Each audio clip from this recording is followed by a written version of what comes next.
First of all, Raven, I want to start with not yourself, but over the weekend, there was a massive, obviously, fight. Katie Taylor in action. I'm just wondering, did you catch the fight, and what did you make of it?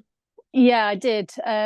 It's funny. Beforehand, I was kind of thinking I didn't really see anything other than Chantel win, to be fair. But Katie made the adjustments that she needed to make to win it, and it was just a really good fight. Just quick hands, holded where she had to, or held where she had to, and yeah, just made it difficult for Chantel to really work properly. So yeah, I did enjoy it. Yeah, just great fight, great fight for boxing, not just women's boxing.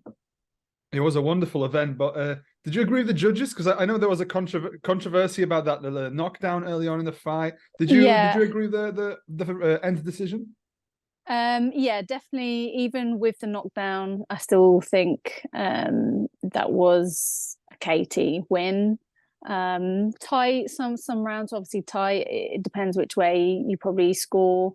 But I think for me, I think Katie had it like two rounds up, for sure. But yeah, it was definitely a knockdown. And if it had been scored a knockdown, I think with those scores, it would have maybe been a draw if the knockdown had been scored. So yeah, interesting. Just last one on Katie. Obviously, she was at Madison Square Garden. She, sell out at Dublin. Is she the greatest ever in women's boxing, or would you give that to Amanda Serrano or Clarissa Shields? I think all those three names have like played their part. Really, they were all there. At the beginning, obviously Serrano's been around for much longer in terms of the pro game, and she's done some amazing things. And then obviously you had Katie and Clarissa come through and sort of start that like trailblazing, changing of the sport and stuff. But I think the reason why Katie is sort of like the best, say, over the others is just because the way she holds herself as well. I think she's always really respectful, and she's quite private and everything else, and you can just tell she just lives for boxing and being in the ring and putting on good performances. So I think that's why she's got that, and rightly so.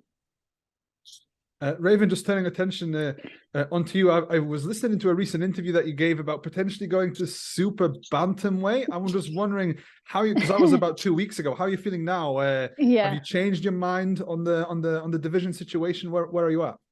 So it was purely based on the fact that there was a potential opportunity to fight for a world title at super bantamweight. It's not a weight I've ever fought at or was really planning on fighting at. So if it was a world title on the line, then we'd have gone for it. Yeah. They had like a few talks about it, and the fight just didn't happen in the end. So without it being for that, it just it wouldn't be worth it for me.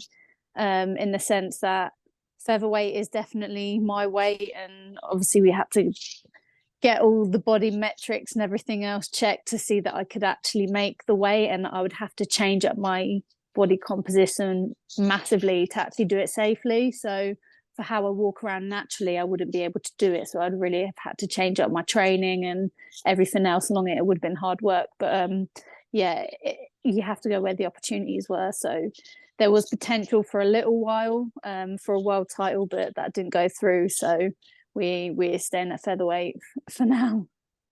Was that a potential fight with Ellie Scottney, or was it somebody else? No, it was someone else. It was Mercado, potentially, but it just didn't happen in terms of timing and everything else. She had commitments in terms of her contract already and stuff. So yeah, it wasn't meant to be, and I think yeah. It would have been a real struggle for me to make that weight because I'm pretty lean as it is at featherweight, and I'd have had to have lost quite a bit of muscle mass to get down. So yeah, it was probably the right thing in the end not to do it. You returned to action obviously on Friday night. Just wondering how you're feeling. How was preparation and how was training? Yeah, feeling good. I'm really looking forward to just getting in there. Training's gone really well. I've had just a good camp. I think after the last fight with the cut and everything, it kind of forced me to have a bit of a rest. And with the last fight, we were training quite long for it. And the last few weeks of camp, I definitely felt like I was overtrained and tired. And that was just purely because at the beginning we just started too soon when we weren't sure about the date that we were going to have yet. So we just wanted to make sure I was fit for when we did get the nod, but it just wasn't as soon as we had expected it to be.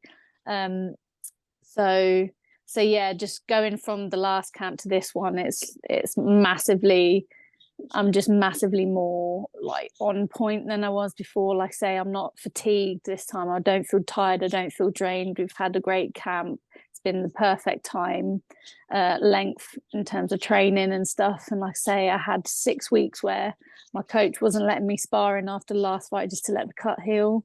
So I think that obviously made a difference. I was still in the gym and training, but it just wasn't as like intense. So my coach says it's hard because we both love training. I love training hard and he loves training me hard. And even when we say we're going to go light, we just get into a groove and it just doesn't end up ever being a light session. So we've got to be careful sometimes that we just go too hard too soon. So yeah, I think this time we've done it right. Any thoughts on Lucie Sedlackova ahead of her, or are you just mainly focused on yourself? I mainly focus on myself. I let my coaches sort of look at the opponent and tell me what they're like, and in terms of what sort of my game plan is. Obviously, I know a bit about Lucie. I know she's a very good fighter.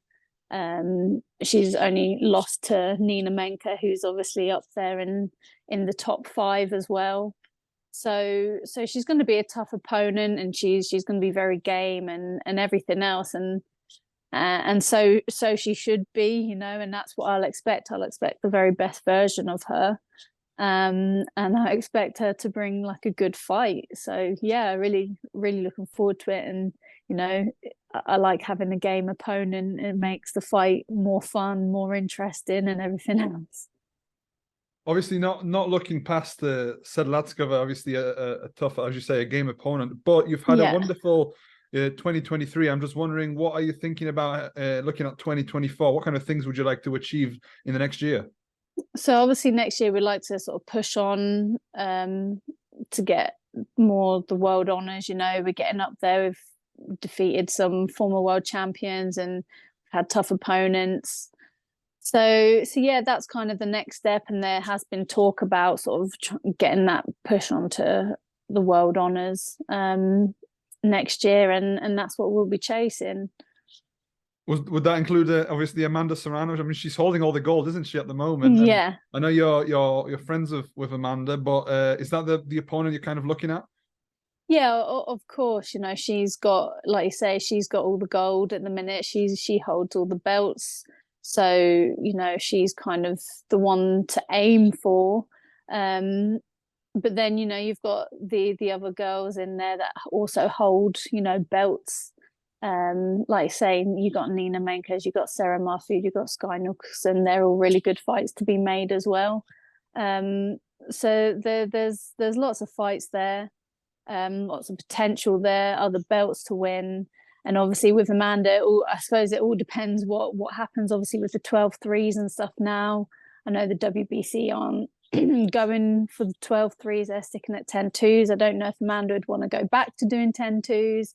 And then obviously the whole PFL contract, when is she going to be fighting there? So there's a lot up in the air in terms of the belts at the moment. But I'm pretty sure, Amanda will want to still defend them if she can. So yeah, there's plenty of potential, and yeah, it's just exciting. And that's obviously what we're going to try and push for after this fight. Put on a good display, show what I'm about, excite the crowd, excite the audience, and yeah, push from there really. You mentioned the rounds there. That was sort of my next question, because obviously Amanda pushing the bow out, isn't she? 12 3-minute rounds. But speaking to a lot of other female fighters, it seems to be mixed. Some are for it, some are against it. Where's your head at in terms of 10 2-minute rounds or 12 3-minute rounds?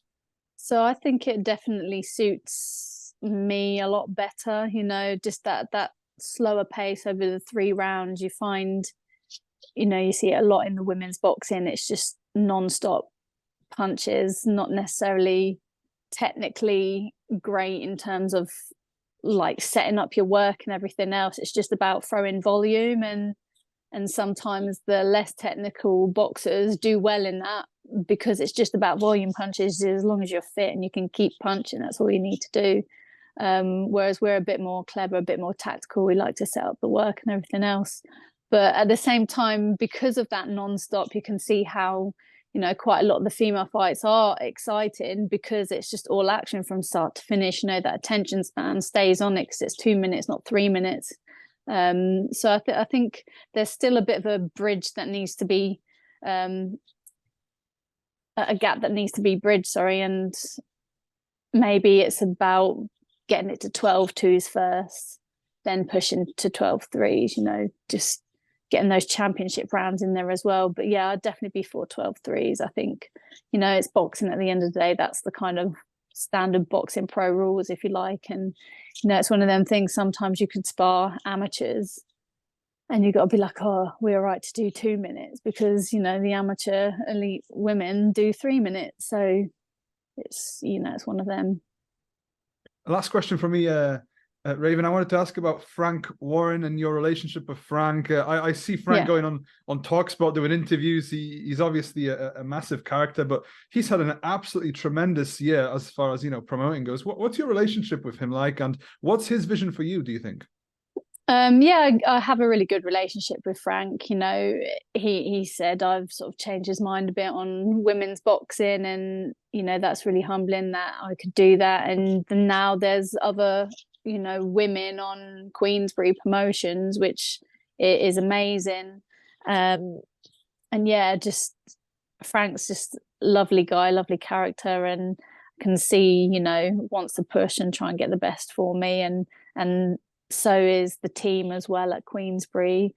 So yeah, hopefully just we can do this fight, show a bit more of my skill set and everything else, you know, and then push on for bigger things next year. And, you know, we keep saying it. I'll try and push him to get me on that Saudi bill, maybe. I'll tell him that on Friday.